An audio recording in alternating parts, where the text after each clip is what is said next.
أعوذ بالله من الشيطان الرجيم. بسم الله الرحمن الرحيم. ودوا لو تكفرون كما كفروا فتكونون سواء فلا تتخذوا منهم أولياء حتى يهاجروا في سبيل الله فإن تولوا فخذوهم وقتلوهم حيث وجدتموهم ولا تتخذوا منهم وليا ولا نصيرا إلا الذين يصلون إلى قوم بينكم وبينهم ميثاق أو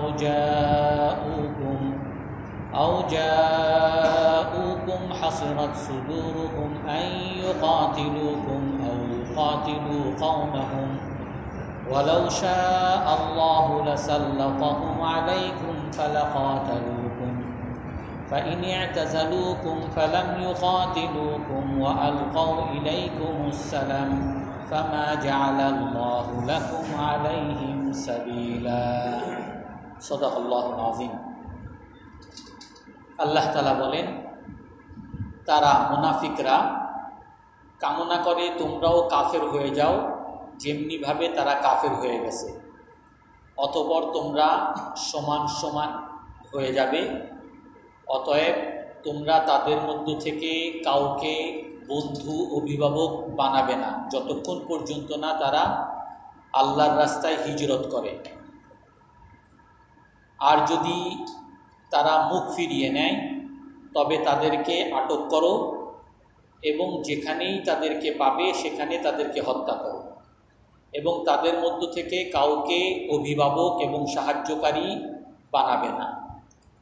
তবে যারা এমন জাতির সাথে মিলিত থাকে যাদের মাঝে এবং তোমাদের মাঝে সন্ধি আছে, অথবা তারা তোমাদের কাছে সংকীর্ণ মন অবস্থায়, তোমাদের কাছে এমন অবস্থায় এসেছে যে তাদের মন সায় দেয় না তোমাদের সাথে যুদ্ধ করতে অথবা তাদের জাতিদের সাথে যুদ্ধ করতে, আর যদি আল্লাহ তাআলা চেতেন তবে তাদেরকে তোমাদের উপরে নিযুক্ত করে দিতেন, অতঃপর তারা তোমাদের সাথে যুদ্ধ করত।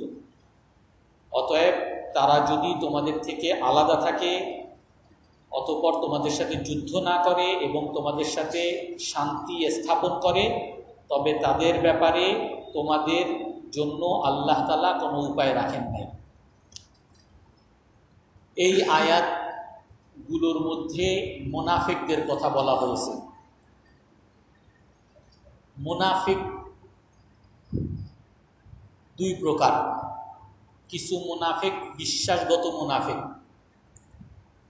যারা বাহ্যিকভাবে বলে আমরা মুসলমান আর তারা অন্তরের মধ্যে তারা কাফের, যার ব্যাপারে কোরআনে কারীমের মধ্যে আল্লাহ বলেন, ওয়াইদা লাকুল্লাযীনা আমানু ক্বালু আমান্না ওয়াইদা খালাউ ইলা শায়াতিনহিম ক্বালু ইন্না মাআকুম, যে তারা যখন মুমিনদের সাথে সাক্ষাৎ করে বলে আমরা মুমিন হয়েছি, আর যখন তারা তাদের শয়তানদের কাছে যায় অর্থাৎ কাফেরদের কাছে যায় তখন তারা বলে যে আমরা তোমাদের দলে আছি। অর্থাৎ যারা বাহ্যিকভাবে মুমিন হিসাবে দাবি করে কিন্তু বিশ্বাসগতভাবে যারা কাফের, এই এক প্রকার মুনাফিক। আর এক প্রকার মুনাফিক হলো যারা অন্তরের মধ্যে বিশ্বাসগতভাবে মুমিন,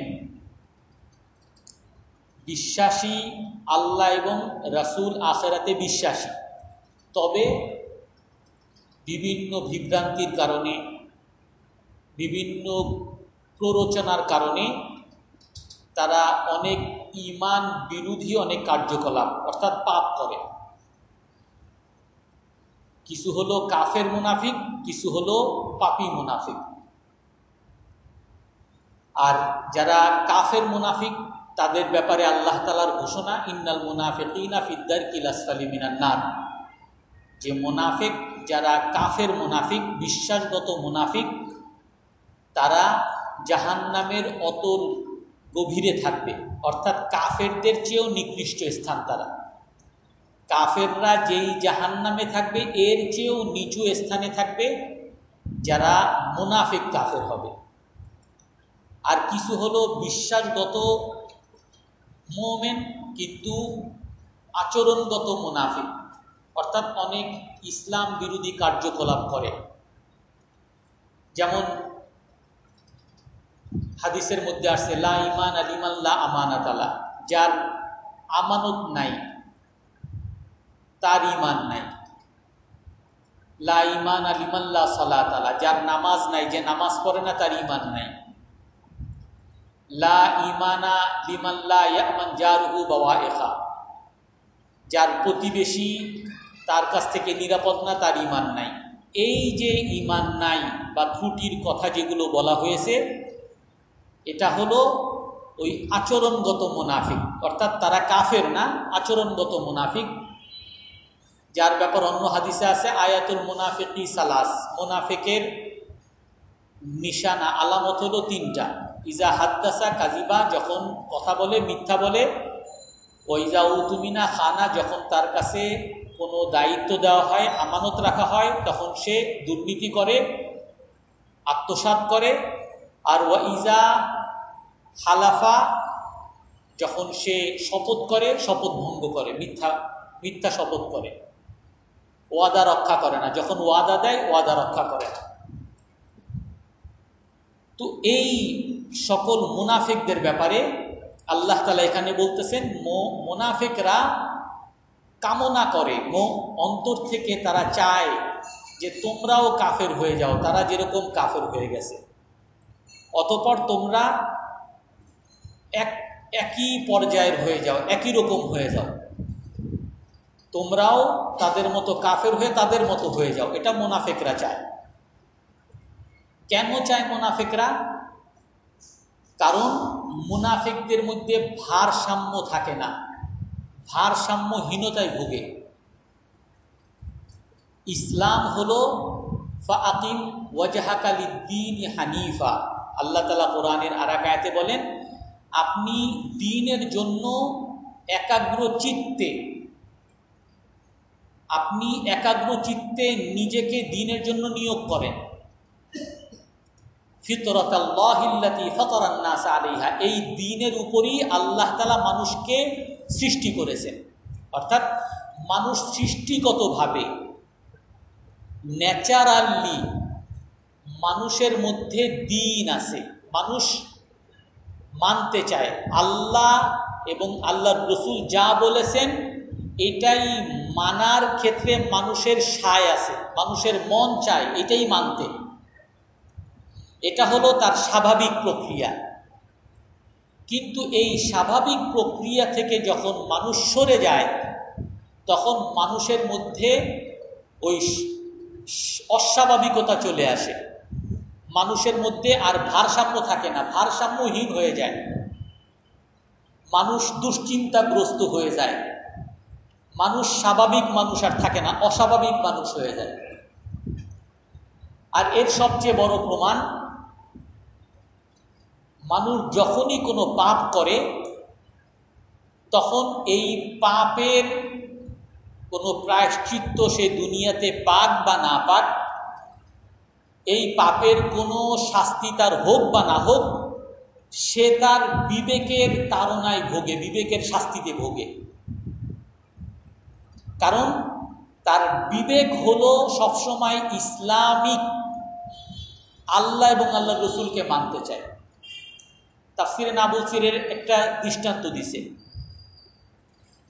একটা গাড়ি, অনেক দামি গাড়ি, এই গাড়িটাকে একেবারে আধুনিক যত ইঞ্জিন, যন্ত্রপাতি, সকেট জাম্পার, সব আধুনিক যন্ত্রপাতি এর মধ্যে, অনেক উন্নত মানের একটা গাড়ি। কিন্তু এই গাড়িটাকে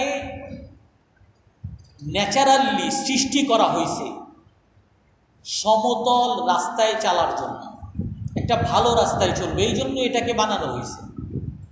এখন যতই দামি গাড়ি হোক, এই গাড়িটাকে আপনি যদি ভাঙ্গাচুরা কোনো গাড়িতে কোনো রাস্তায় চালাতে যান, তখন এটা যতই উন্নত মানের গাড়ি হোক, সে ওই কোনো খাদের মধ্যে পড়বে, কাত করে উঠবে, এ আর স্বাভাবিক থাকবে না, অস্বাভাবিক, আপনার জন্য বিরক্তির কারণ হবে। গাড়িটা অনেক দামি গাড়ি, এসি আছে, সব কিছুই আছে, কিন্তু এই গাড়িটা যদি সমতল ভালো রাস্তায় না চলে, খারাপ রাস্তায় যদি চলে, এই গাড়িটা আপনার জন্য বিরক্তিকর হবে। তো আল্লাহ তাআলা মানুষকে সৃষ্টি করছেন ওই জান্নাতের রাস্তায় চলার জন্য, কিন্তু মানুষ যখন ওই জান্নাতের রাস্তায় নিজেকে পরিচালিত না করে তখন সে আর স্বাভাবিক থাকে না, অস্বাভাবিক হয়, দুশ্চিন্তাগ্রস্ত হয়। এক ডাক্তার যাকে হার্ট অপারেশনের জন্য দেওয়া হয়েছে, হার্টের মধ্যে ব্লকেজ দূর করার জন্য বা ওপেন হার্ট সার্জারির জন্য অনেক ধরনের বিভিন্ন দামি যন্ত্রপাতি আছে। অনেক যন্ত্রের দাম আছে 3 লাখ টাকা, আবার কোনো যন্ত্র আছে 50,000 টাকা। আপনার কাছ থেকে নিচে সে 3 লাখ টাকা। আর এখন ওপেন হার্ট সার্জারি করে আপনার ওখানে যদি 50,000 টাকার ওই ম্যাটেরিয়ালস, ওই যন্ত্রটা যদি ঢুকায়, তাহলে কি কারো দেখার ক্ষমতা আছে? আপনি রুগী, আপনার দেখবেন আপনার যারা আত্মীয় স্বজন কাউকে ওটিতে অপারেশন থিয়েটারে ঢুকতে দিবে? কেউ তাকে ধরবে না। কিন্তু সে যদি এরকম একটা অপরাধ করে, তার বিবেক তাকে তাড়না দিবে।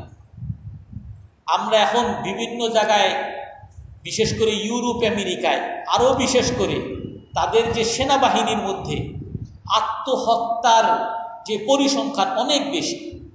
সেনাবাহিনীর মধ্যে অনেক আত্মহত্যা। কেন এত আত্মহত্যা?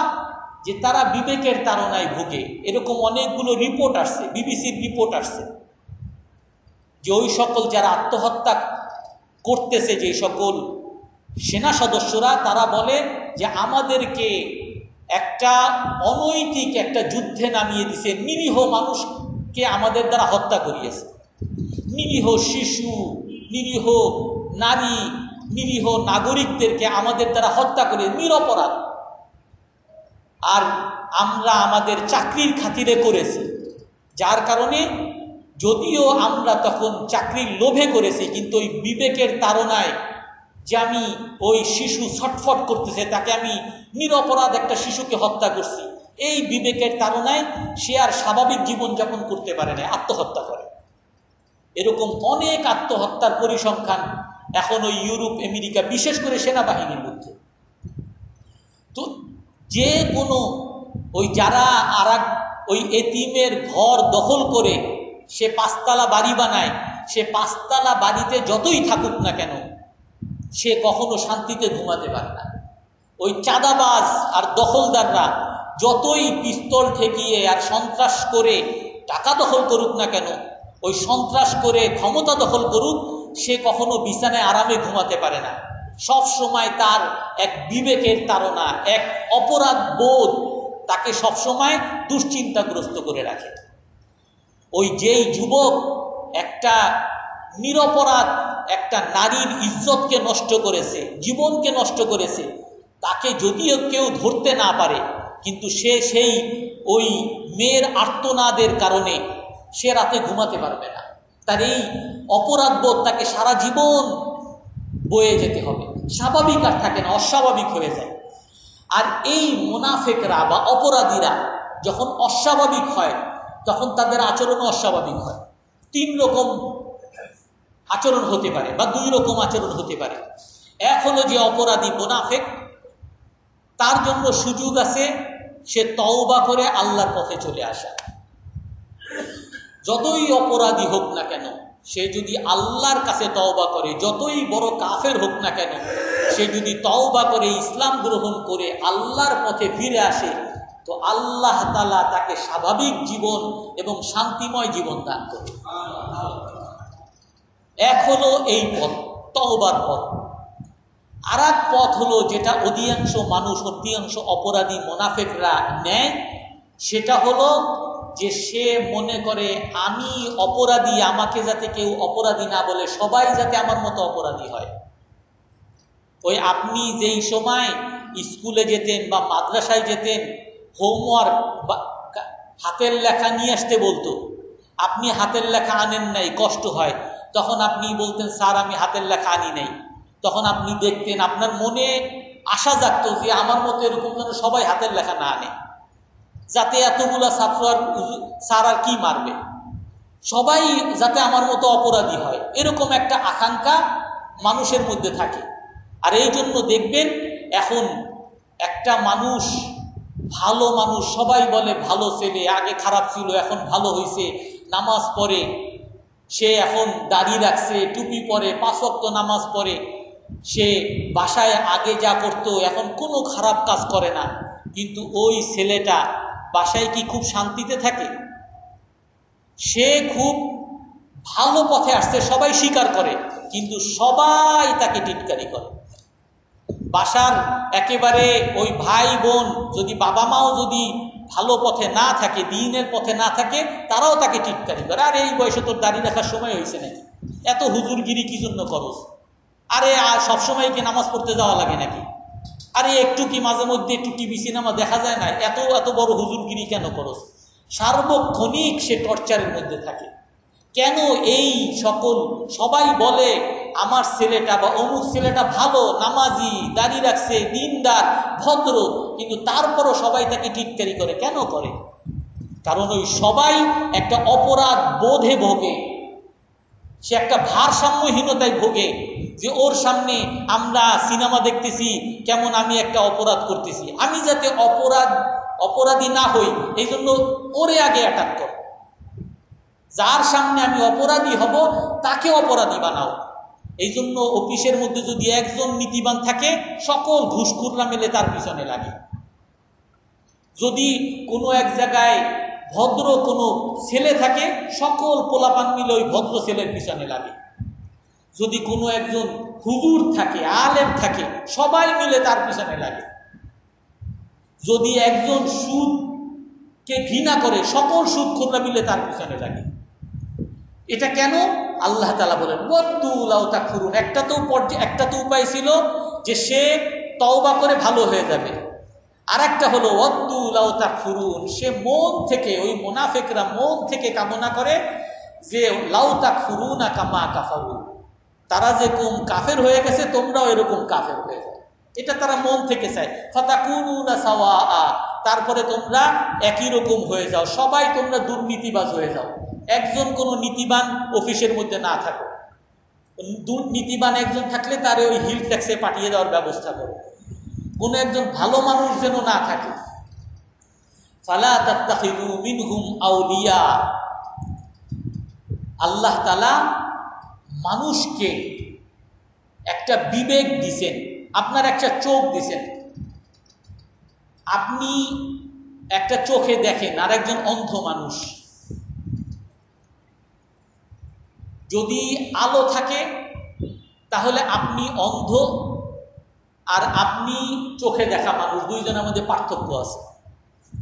আর যদি কারেন্ট নাই, পুরোটাই অন্ধকার, তাহলে অন্ধ যেরকম দেখে না, আপনার চোখ থাকলেও আপনি কি দেখবেন? দুজন সমান। আপনার চোখ থাকলেও আপনি অন্ধ। আল্লাহ তাআলা মানুষের বিবেকের জন্য ওই আলো তৈরি করছেন হলো কোরআনে কারীম, ওহী, আল্লাহর পক্ষ থেকে ওহী। এটা হলো মানুষের বিবেকের আলো। যেই বিবেক ওই কোরআনের সাথে সম্পর্কিত না থাকবে, ওই বিবেকটা অন্ধ, ওই বিবেক ভালো মন্দ কিছু বুঝবে না। তো যেই ব্যক্তি মুনাফিক হবে, পাপী হবে, যেই ব্যক্তি কাফের হবে, যার অন্তরের মধ্যে ইসলাম নাই, সে তো অন্ধ, সে তো আপনাকে কোনো ভালো পথ দেখাতে পারবে না, আপনার তো কোনো উপকার করতে পারবে না। তো আপনি যদি তাকে অভিভাবক মানেন, ওই অন্ধকে যদি আপনি অভিভাবক মানেন, অন্ধ কি আপনার পথ দেখায় নিয়ে যেতে পারবে? আপনি কাকে অভিভাবক মানবেন? যে একজন, আপনি অন্ধ, আপনি এমন একজনকে অভিভাবক মানবেন যে আপনাকে পথ দেখিয়ে আপনার বাসায় নিতে পারে। তো আল্লাহ তাআলা বলেন ফালা তাত্তাখিযু মিনহুম আউলিয়া, অতএব তোমরা এই সকল কাফের মুনাফিকদেরকে বন্ধু বানাবে না। কেন বন্ধু বানাবে না? কারণ তার মধ্যে সেই আলো নাই। সে তোমাকে ভালো পথে তো নিবেই না, বরং সে তোমাকে কাফের বানাতে চাবে, সে তোমাকে তার মতো অপরাধী বানাতে চাইবে। কিন্তু পুরো ব্যতিক্রম হলো আমাদের পুরো সামগ্রিক জীবন। আমরা যদিও অনেকে দিনদার হই, কিন্তু দিনদার হইলেও নামাজি হলেও আমার ওই সম্পর্ক সব আমার ওই আগের যত বন্ধু, শয়তান বন্ধু যেগুলা নামাজি না, এখনো নামাজ পড়ে না, এখনো দিনের ধারে কাছে না, ওদের সাথেই আমার সম্পর্ক। আর ওদের কি আমি বন্ধু ভাবি, ওদের সাথেই আমার বন্ধুত্ব, ওদের সাথেই আমার সকল উঠা বসা। তো আমি যদিও দিনদার হই না কেন, আমার ওই সকল বন্ধু খারাপ বন্ধু হওয়ার কারণে আমি কিছুদিন পরে ওই তাদের মতোই হয়ে যাব। অথবা আমি যদি নামাজিও হই, তারপর আমার অন্তরটা তাদের মতো হবে, ইসলামকে আমার মধ্যে ঘৃণা থাকবে। যার কারণে আজকে দেখা যায় অনেক মানুষ নামাজি, কিন্তু সে মন থেকে ওই দাড়িওয়ালা মুসলমানকে পছন্দ করতে পারে না, কোরআন হাদিসের আলেমকে পছন্দ করতে পারে না, দিনদার, কিন্তু কোরআন হাদিসের কথা যারা বলে তাদেরকে পছন্দ করতে পারে না। আমি কি আপনার সে কম মুসলমান নাকি? আপনার কি আমারে বলতে হবে কোনটা পর্দা করতে হবে, কোন জায়গায় কি করতে হবে, কোন অনুষ্ঠান হারাম আর কোন অনুষ্ঠানের মধ্যে অবাধ মেলামেশা হারাম নাকি, এটাকে আমার বলতে হবে? আমি আপনার সে বড় নামাজি আছি, আমিও কোরআন কম পড়ি না। তো আল্লাহ তাআলা কি বলতেছেন, ফালা তাত্তাখিযু মিনহুম আউলিয়া, তোমরা তাদেরকে বন্ধু বানাবে না, কারণ বন্ধু বানাইলে তারা তোমাকে ওই তাদের মতো কাফের বানিয়ে ফেলবে, তাদের মতো তোমাকে মুনাফিক বানিয়ে ফেলবে, পাপী বানিয়ে ফেলবে। আর আমাদের মধ্যে অধিকাংশ এরকমই, আমরা নামাজি কিন্তু আমার ওই বন্ধু বান্ধব, চাল চলন, উঠা বসা সকল ওই আমার পাপী বন্ধুদের সাথে, মুনাফিক বন্ধুদের সাথে। আর আমরা তো এখন দেখি, আমরা যদি সামগ্রিকভাবে রাষ্ট্রীয়ভাবে বলি, আমাদের সকল রাষ্ট্রের, ইসলাম মুসলিম রাষ্ট্রের বন্ধু সব কাফের রাষ্ট্র। মুসলিম রাষ্ট্রের সাথে কোনো বন্ধুত্ব নেই, আর কাফেররাও মুসলিম রাষ্ট্রের সাথে মুসলিম রাষ্ট্রের বন্ধুত্ব করতে দিতে চায় না। বন্ধুত্ব সব ওই কাফের রাষ্ট্র, অভিভাবক সব কাফের রাষ্ট্র। তো তারা তো আমাদের পলিসি, আমাদের অর্থনৈতিক পলিসি, রাষ্ট্রীয় পলিসি, আমাদের সামাজিক পলিসি সব তো কাফেরদের মতোই করতে চাবে।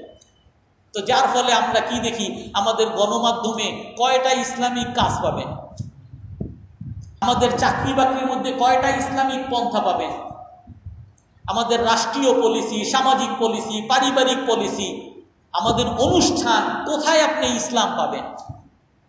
আপনি প্রতিটা ক্ষেত্রের মধ্যে ওই কাফেরদের পলিসি, কাফেরদের সংস্কৃতি, কাফেরদের সভ্যতা আমাদের ঘরে ঘরে ঢুকে আছে। কেন? আমরা তাদেরকে অভিভাবক মেনে রাখছি, তাদেরকে আমাদের আদর্শ বানিয়ে রাখছি। আল্লাহ তাআলা বলেন যে তোমরা তাদেরকে অভিভাবক বানাতে পারবে না হাত্তা ইউহাজিরু ফি সাবিলিল্লাহ। হ্যাঁ, ওই সকল মুনাফিকদেরকে, পাপীদেরকে তোমরা বন্ধু বানাতে পারবে কখন? যখন তারা আল্লাহর রাস্তায় হিজরত করবে, ত্যাগ করবে।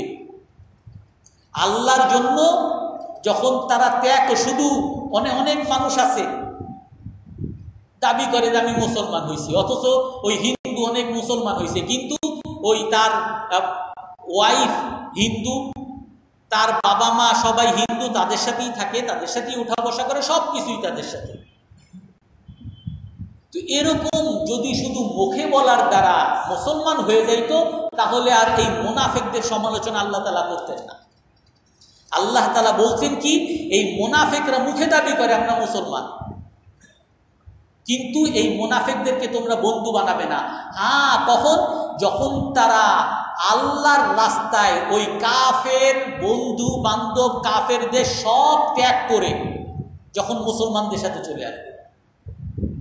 যদি কাফেরদের সাথে কোনো সম্পর্ক না থাকে, যদি কাফেরদের চাল চলন তার মধ্যে না থাকে, যদি কাফেরদের সংস্কৃতি তার মধ্যে না থাকে, সব কিছু সে আল্লাহর জন্য কাফেরদের সব কিছু ছেড়ে দিছে, তখন তাদেরকে বন্ধু বানাও।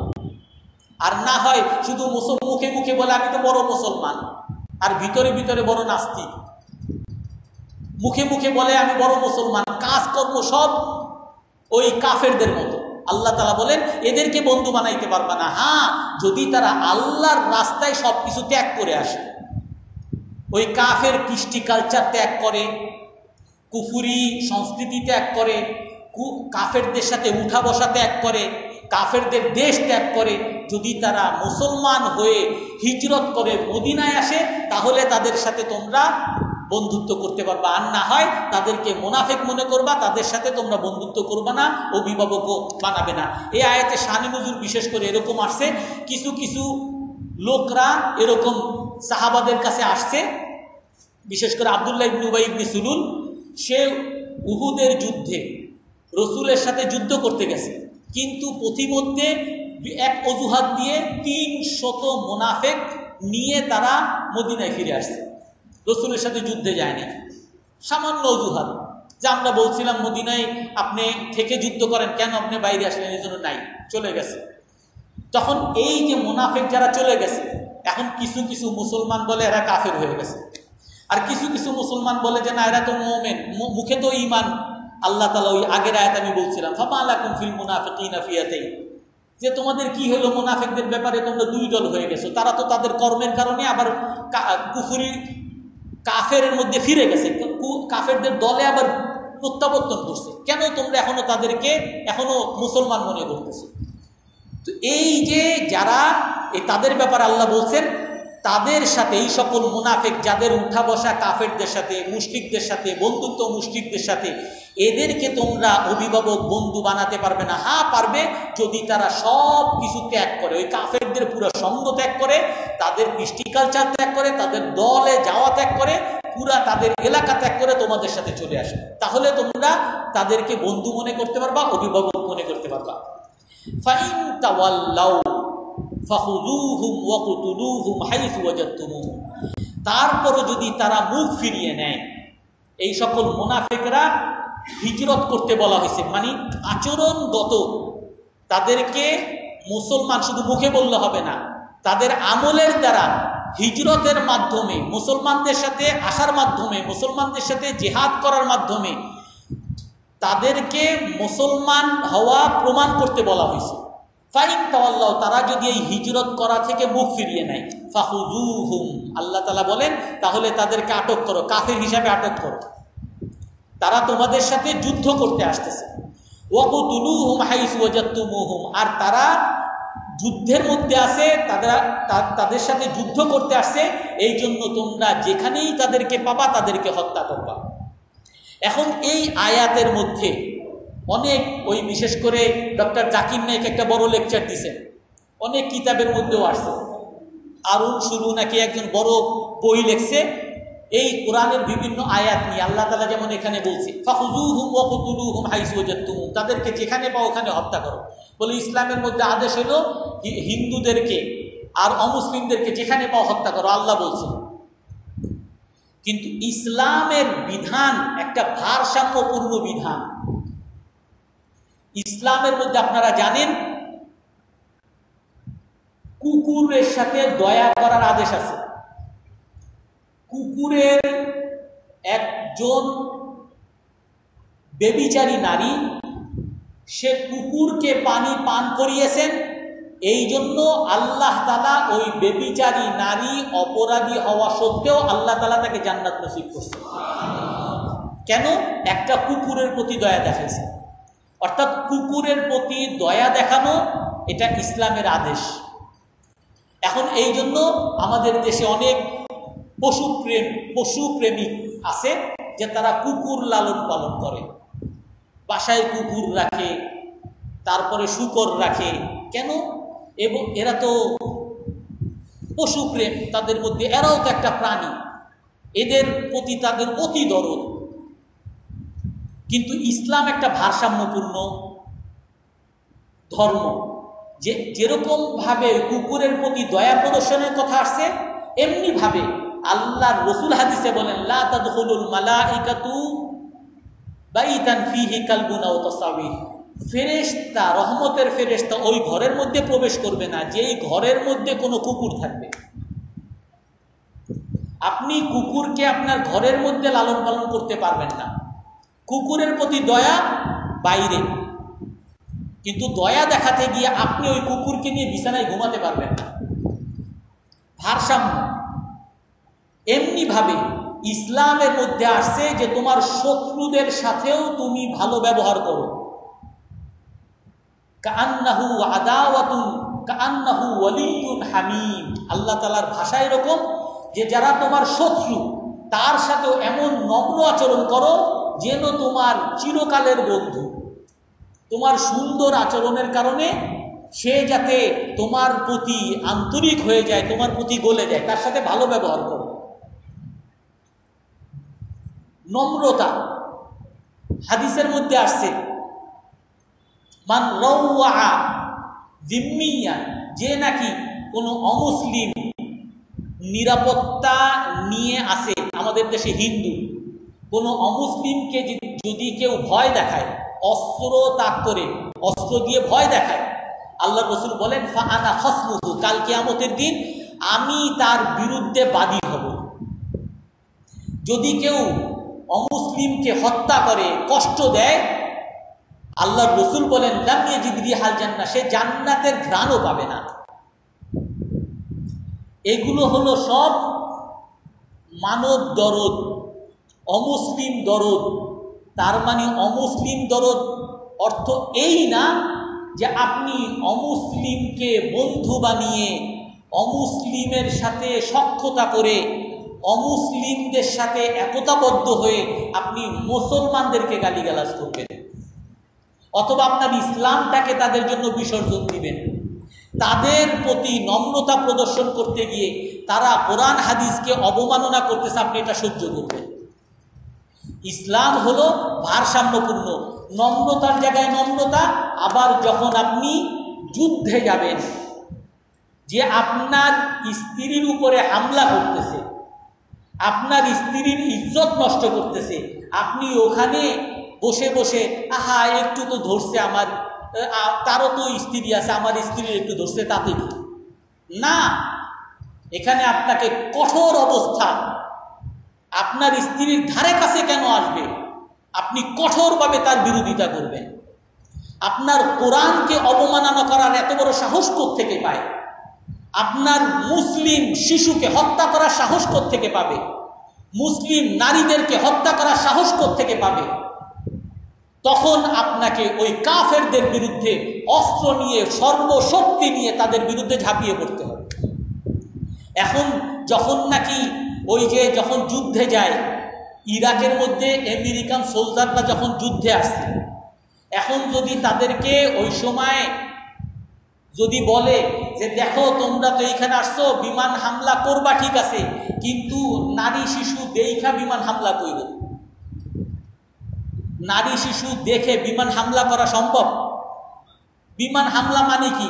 একটা বোমা পড়বে, ওইখানে আপনার শত্রু থাকবে তাই না, এর দ্বারা আশেপাশে সবাই ক্ষতিগ্রস্ত হবে, আর সেখানে নারী থাকতে পারে, শিশু থাকতে পারে, নিরপরাধ মানুষ থাকতে পারে। এখন যদি কোনো সোলজার সৈনিক এসে যদি বলে যে কোনো বিমান হামলা করতে পারবে না কারণ ওখানে নারী আছে, তোমার যুদ্ধ করতে গেছো কিন্তু যুদ্ধের মধ্যে কাউকে মারতে পারবে না কারণ মারলে তো অনেক কষ্ট, তাহলে কি এই সোলজার যারা যুদ্ধ করতে গেছে যুদ্ধ করতে পারবে? নাকি তখন তারা বলে যাকে পারবা তারে মারবা, শত্রু যারে যেখানে পাবা তারে হত্যা করবে? এইটাই তো স্বাভাবিক প্রক্রিয়া নাকি? তো আল্লাহ তাআলা যদি এই স্বাভাবিক কথা বলেন, ফাইন তাওয়াল্লাউ, তাদেরকে বলা হয়েছে তোমরা তওবা করো, মুনাফিকদের বলা হয়েছে তোমরা তওবা করো, কাফেরদেরকে বলা হয়েছে তোমরা ইসলাম গ্রহণ করো, তোমরা শান্তি পেয়ে যাবা। কিন্তু তুমি ইসলাম গ্রহণও করো নাই, তওবাও করো নাই, উল্টা আবার আমার সাথে যুদ্ধ করতে আসছো, আমাকে মারতে আসছো, আমার সন্তানকে তুমি মারতেছো, আমার শিশুকে তুমি মারতেছো। এই সময় আল্লাহ তাআলার আদেশ হলো যে ওই ব্যক্তি যে তোমার সাথে যুদ্ধ করতে আসছে, ফাকুতুলুহুম হাইসু ওয়াজাদতুমুহুম, যুদ্ধের ময়দানে যেখানেই পাবা সেখানেই তুমি তাদেরকে হত্যা করবা। তো এই আদেশ, এটা কি কোনো কঠিন আদেশ? এটা কি কোনো মানবতা বিরোধী আদেশ? এটা স্বাভাবিক আদেশ। আর ইসলামের মধ্যে আমরা আগেও বলেছি অনেক, রাসূল সাল্লাল্লাহু আলাইহি সাল্লাম পুরা জীবনে যে 23টা যুদ্ধ করছেন তার মধ্যে সর্বসাকুল্যে মাত্র 1000 কাফের মারা গেছে। আর এখন যে এক একটা দেশে এক একটা বোমা ফালায়, ওই বোমার দ্বারাই তো 1000-এর বেশি মানুষ মারা যায়। ফিলিস্তিনের মধ্যে এক একটা বোমার কারণেই তো 1000-এর বেশি আহত হয়।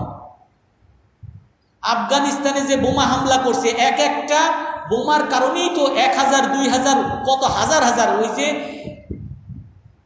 F-52 বিমান যেটা বলে, ওইটার মধ্যে যে মানে বোমা রাখা যায়, যে বোমা ওইখান থেকে মারা হয়, ওই বোমা কত ৪৫ মিলিয়ন কেজি, অর্থাৎ তার দ্বারা একেবারে পুরো একটা এলাকা, ওটাকে বলে কি বলে কভার্ড অ্যাটাক, মানে একেবারে যা থাকবে ওই পুরো একটা দেশের মধ্যে যা থাকবে সব চূর্ণ বিচূর্ণ করে দেবে, এমন এত বড় বোমা, শক্তিশালী বোমা।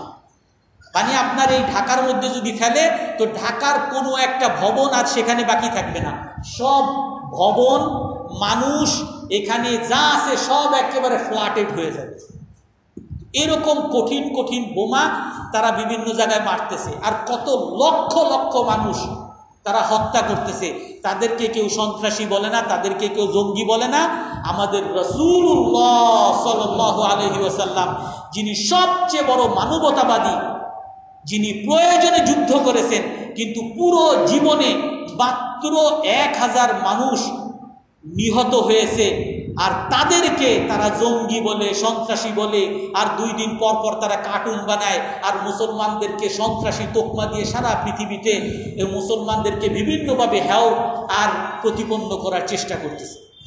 কিন্তু তাদেরকে নিয়ে তো দুঃখ নাই, কাফেররা তো সবসময় বলবেই, মুনাফিকরা মুসলমানদের বিরুদ্ধে বলবে। দুঃখ হলো যে আমি আপনার মতো অনেক মুসলমান, তারা তাদের বিভ্রান্তির কারণে অনেকে বিভ্রান্ত হয়ে আছে, যে আসলেই কোরআনের মধ্যে মনে অনেক কঠোর আয়াত আছে। কারণ ফাকুতুলু, আর তারা যখন বলে আগের পিছের কোনো আয়াত বলে না তো, শুধু ফাকুতুলুহুম হাইসু ওয়াজাদতুমুহুম বলে, যেখানেই পাও তাদেরকে হত্যা করো।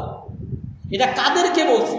পরের আয়াতগুলোতে আমি অনুবাদ করছি, আজকে তো আর তাফসীর করার সময় নেই। পরের আয়াতে কিন্তু আছে যাদের সাথে চুক্তি আছে, কাফের হলেও তাদেরকে মারতে পারবে না।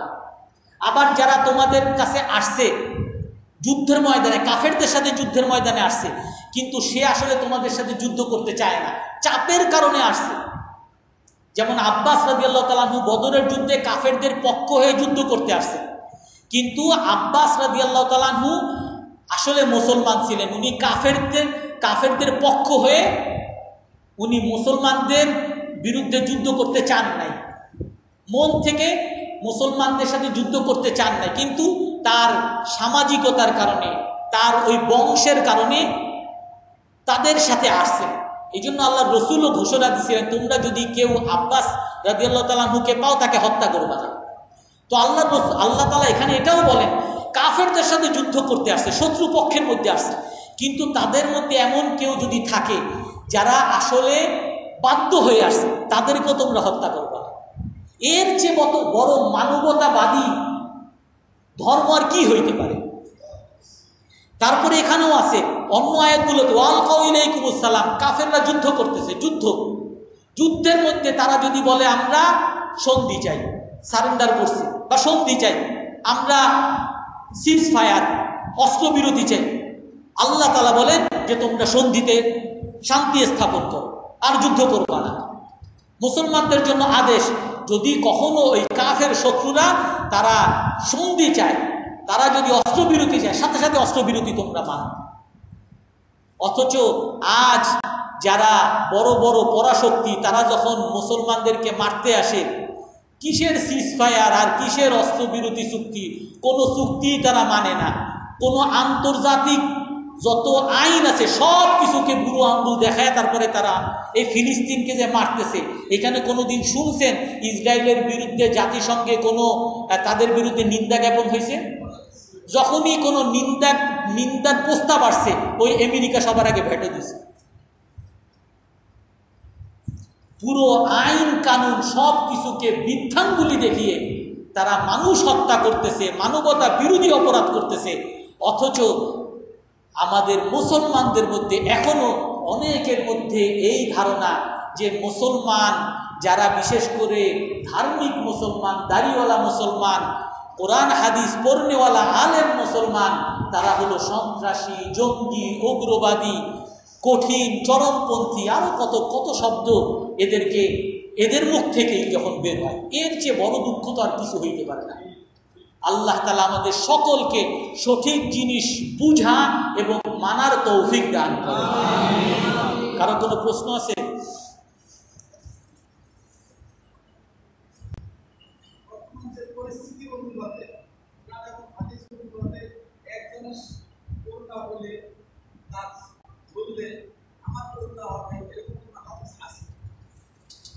আমি আপনাদের জন্য একটা বই লিখছি, সুরক্ষা, ইসলামী সুরক্ষা। বইটা ফ্রিও দেওয়া হয়েছিল অনেককে। ওইটার মধ্যে দলিল সহ আনা হয়েছে যে যদি কাউকে ধরা হয়, তাহলে কেউ যদি মনে করে যে এই রোগ আমার মধ্যে আসবে, তাহলে তো সে মুশরিক হয়ে গেল। আল্লাহ হুকুম ছাড়া কোনো কিছুই হয় না। আমি সুস্থ হব, আল্লাহ সুস্থ করবেন। আমি অসুস্থ হব, আল্লাহ অসুস্থ করছেন, এই জন্য আমি অসুস্থ হয়েছি। তো কাউকে ধরলেই, কারোর সাথে গেলেই আমার একেবারে অসুস্থতা হয়ে যাবে, রোগ হয়ে যাবে, করোনা আক্রান্ত হয়ে যাব, এই বিশ্বাস করলে তো মুশরিক হয়ে যাবে। তবে রাসূলুল্লাহ সাল্লাল্লাহু আলাইহি ওয়াসাল্লাম আমাদেরকে কিছু নীতিমালা দিয়ে দিয়েছেন। অন্তর তো আমার পরিষ্কার যে আল্লাহ ছাড়া কেউ কোনো কিছু করতে পারেন না। বাকি বাহ্যিকভাবে আমার আচরণ কেমন হবে রাসূল আমাদেরকে বলে দিয়েছেন। লা ইয়ারিদু মুসাহহিন আলা মুমাররিদ, লা ইয়ারিদু মুমাররিদ আলা মুসাহহিন। যে অসুস্থ হবে, যদি মহামারী কোনো রোগে আক্রান্ত হয়, সে যেন সুস্থ ব্যক্তির কাছে না আসে। সহিহ হাদিস। নামাজের মধ্যে যেন কোনো করোনা আক্রান্ত ব্যক্তি যেন নামাজে না আসে, এর দ্বারা ছড়াতে পারে। আর হাদিসের মধ্যে আসছে, বুখারী শরীফের হাদিস, আমর ইবনে আল আস রাদিয়াল্লাহু তাআলা আনহু বলছেন, ফাইন্নাহু শুআলাতুন। যখন নাকি ওয়াসের মধ্যে, একবার আমওয়াসের মধ্যে একটা এরকম মহামারীর কারণে অনেক সাহাবী মারা গেছে, ওই সময় বলছিলেন যে তোমরা সবাই পাহাড়ে চলে যাও আর সবাই তাফাররাকু, আলাদা আলাদা হয়ে যাও। কারণ এই মহামারী শুআলাতুন মিনান নার, এটা আগুনের একটা স্ফুলিঙ্গ। যখন আগুনের স্ফুলিঙ্গ কোথাও আসে তখন এটা ছড়িয়ে যায় আর সবাইকে জ্বালিয়ে পুড়িয়ে সারখার করে দেয়। অতএব এই মহামারী রোগগুলো এমন যেটা ছড়িয়ে যায়। অতএব তোমরা দূরে দূরে সরে পড়ো। এবং হাদিসের মধ্যে এটাও আছে, যদি তোমরা শুনো কোথাও মহামারী, কোনো এলাকায় মহামারী হয়েছে, ওই এলাকায় যাবে না। আর যদি তোমরা কোনো এলাকায় আসো, ওইখানে মহামারী হয়েছে, ওইখান থেকে অন্য এলাকায় যাবে না। ওমর রাদিয়াল্লাহু তাআলা আনহু একবার এরকম এক এলাকায় গেছেন, ওই এলাকায় মহামারী। তো সাহাবায়ে কেরাম বলছে ওই এলাকায় মহামারী, অনেক সাহাবী মারা যেতেছে, ওইখানে ঢুকেন না। তো এখন আর কিছু সাহাবী বলে যে না চলেন। তখন ওমর রাদিয়াল্লাহু তাআলা আনহু বলছে যে না, আমরা যাব না, চলে যাব। তখন এক সাহাবী এসে ওমর রাদিয়াল্লাহু তাআলা আনহুর কাছে আপত্তি জানাইছে যে আপনি কি আল্লাহর তকদির থেকে ভাগতে চান? আল্লাহ তাআলা যদি আপনার ওইখানে মহামারীতে মৃত্যু রাখে, তো আপনি কি নিজেকে বাঁচাতে পারবেন? আপনি কেন এখান থেকে পলায়ন করতেছেন? তখন ওমর রাদিয়াল্লাহু তাআলা, বুখারী শরীফের হাদিস এটা, ওমর রাদিয়াল্লাহু তাআলা বলছেন, নাফিরু মিন কদরিল্লাহ ইলা কদরিল্লাহ, আমরা আল্লাহর এক তকদির থেকে আরেক তকদিরে ভাগতেছি।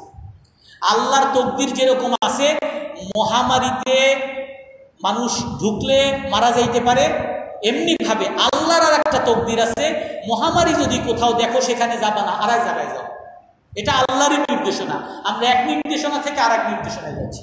অন্তর আমার পরিষ্কার যে আমি কোনো সোয়াসের কারণে আমার রোগ হবে, এটা আমি বিশ্বাস করি না। কিন্তু আমাকে যেহেতু রাসূল সাল্লাল্লাহু আলাইহি সাল্লাম সুরক্ষা স্বাস্থ্যবিধি মানতে বলছেন, সরকার বা সরকারের পক্ষ থেকে যা বলা হয় আমি সেটা মানব। তবে যদি এমন হয় যে আমার স্ত্রী অসুস্থ হয়ে গেছে, স্বামী অসুস্থ হয়ে গেছে, এখন ওই তারে আইসোলেট করে ঘরের মধ্যে রেখে তালা লাগিয়ে সব বাইরে চলে গেছে, আর ওই বেচারা ওই ঘরের মধ্যে মারা গেছে, এটা তো কোনো মানবতা হইতে পারে না। তখন তো আমাকে আমার সেই স্ত্রীর সহযোগিতা, সেবা শুশ্রূষা করতে হবে, আমার বাবা মায়ের সেবা শুশ্রূষা করতে হবে, আমার স্ত্রী আমার সেবা শুশ্রূষা করতে হবে, আর সেখানে আল্লাহর উপরে ভরসা করতে হবে। জি, আজকে অনেক হয়ে গেছে, সর্বশেষ। জি,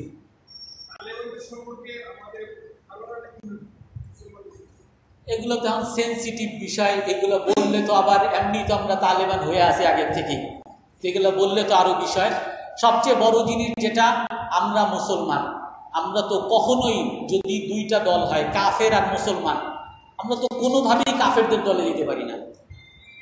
মুসলমান, আমাদের মধ্যে ত্রুটি থাকতে পারে, ভুল থাকতে পারে, পাপ থাকতে পারে, কিন্তু তারপরও আমাকে অবশ্যই মুসলমানদের পক্ষেই থাকতে হবে। আমি মুসলমানদের বিপক্ষে গিয়ে কখনো কাফেরদের পক্ষে যেতে পারি না। আর মুসলমানদের আমি সমালোচনা কখনোই করতে পারি না। ভুল থাকতে পারে, মুসলমান হইলেই যে কেউ নিষ্পাপ হবে কথা এমন না, ভুল থাকতে পারে, কিন্তু আমাকে পক্ষ অবলম্বন করতে গেলে কাফের মুসলিমদের